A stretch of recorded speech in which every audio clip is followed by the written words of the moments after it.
Okay, let's imagine a continuum which is endless.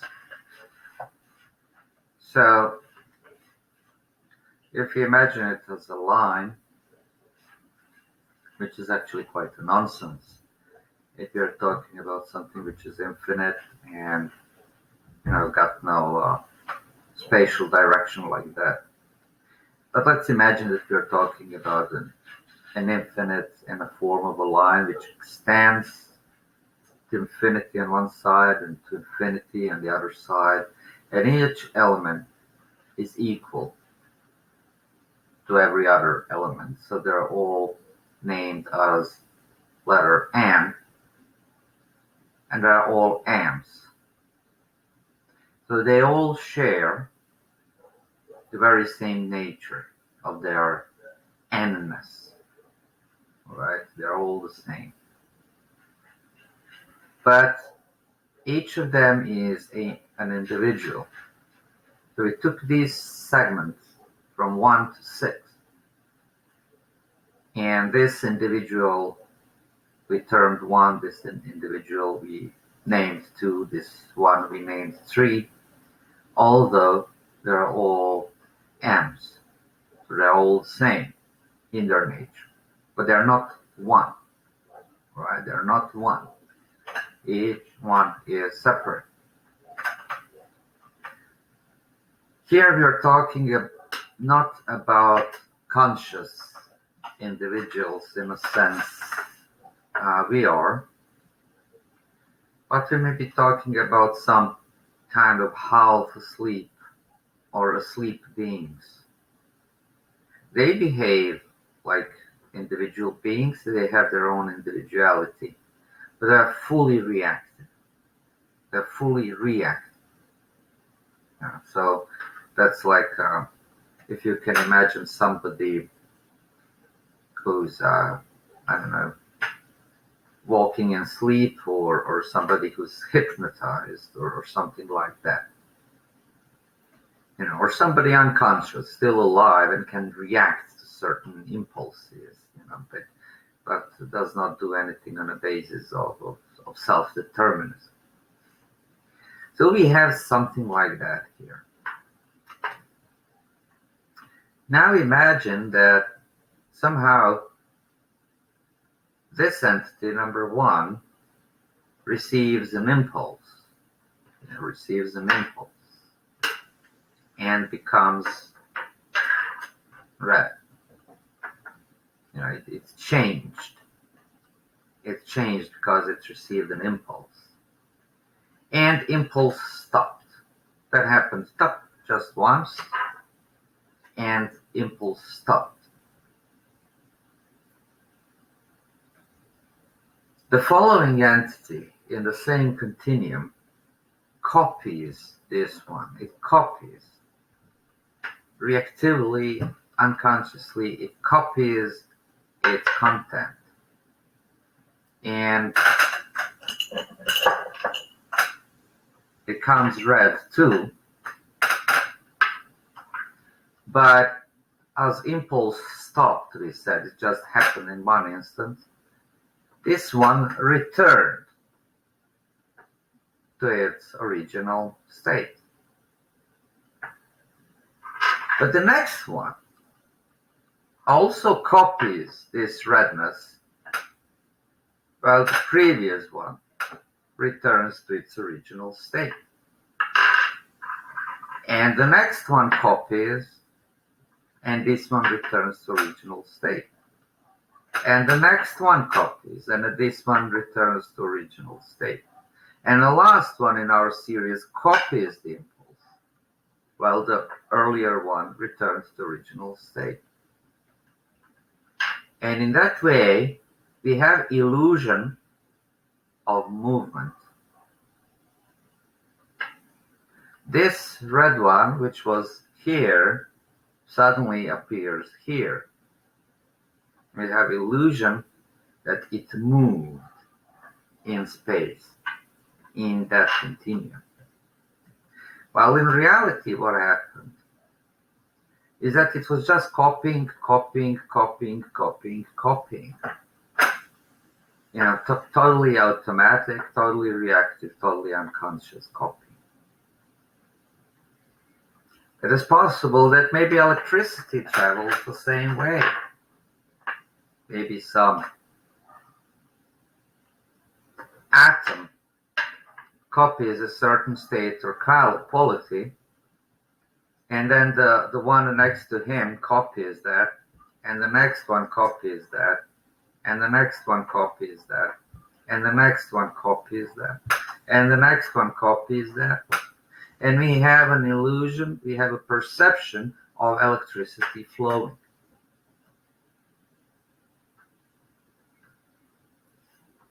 The same with our bodies. Let's say that this is the head, and this is the arm.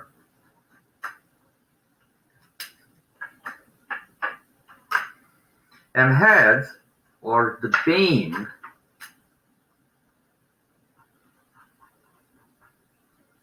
the individual, creates an intention, a willful intention, and projects it into the continuum. And all the members of continuum compulsively copy and copy and copy that impulse until it reaches the hand, and hand moves.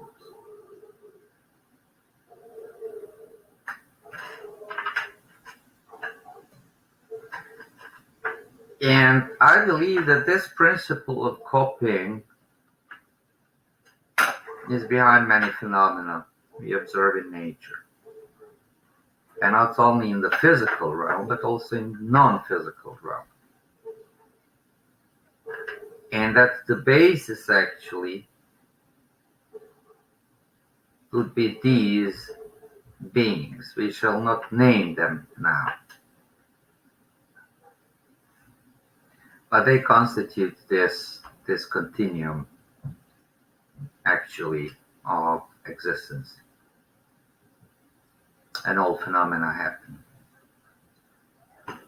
basically through this very simple pattern. I know it is hard to explain and could be maybe hard to understand, but it should lead to a final conclusion that what we call a human being is not a single thing.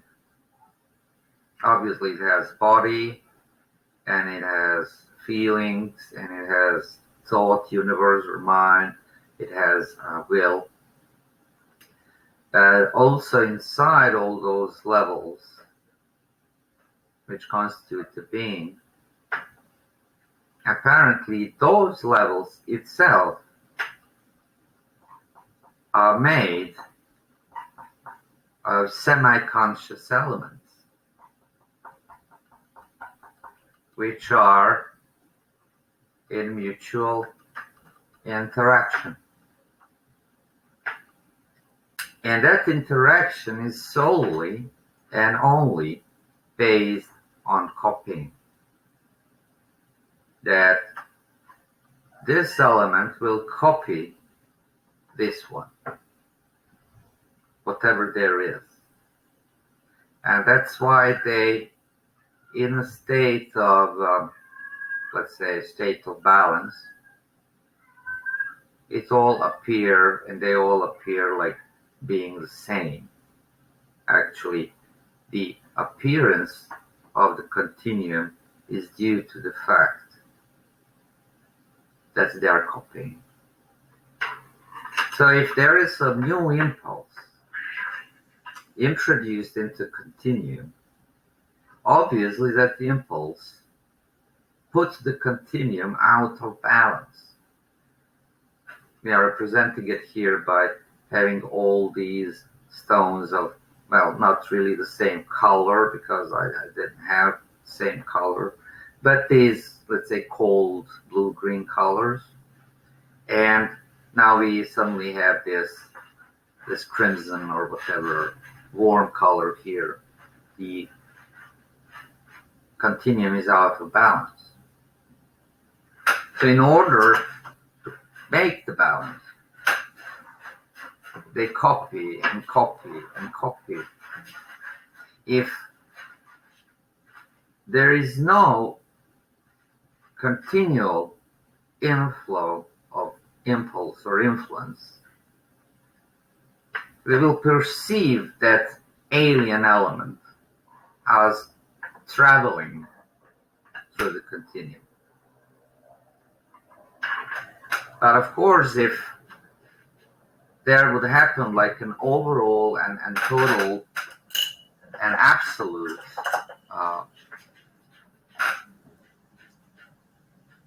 impact, so they copy and copy and copy, and maybe all turn red now. Something like this, that they all turn red. We would again come into a kind of a state of balance. So actually, this illusion of this that alien or foreign element traveling, which occurs due to copying, is an attempt of this continuum to retain balance. And that's it in short. I'm not sure what kind of application this may have in physical sciences, but I can tell you that it has application in esoteric meditation, and it's actually being used in certain, well, I might say actually quite advanced forms of esoteric meditation, but it is being used. But I have an idea that maybe it can also be recognized and used maybe in a physical realm too, in some area, which of course I don't know because I'm not a scientist and I'm not really sure about it. But metaphysically, what I just showed you is a true principle, and how to be used and so on remains to be seen. Thank you very much for watching this short demonstration. Thank you.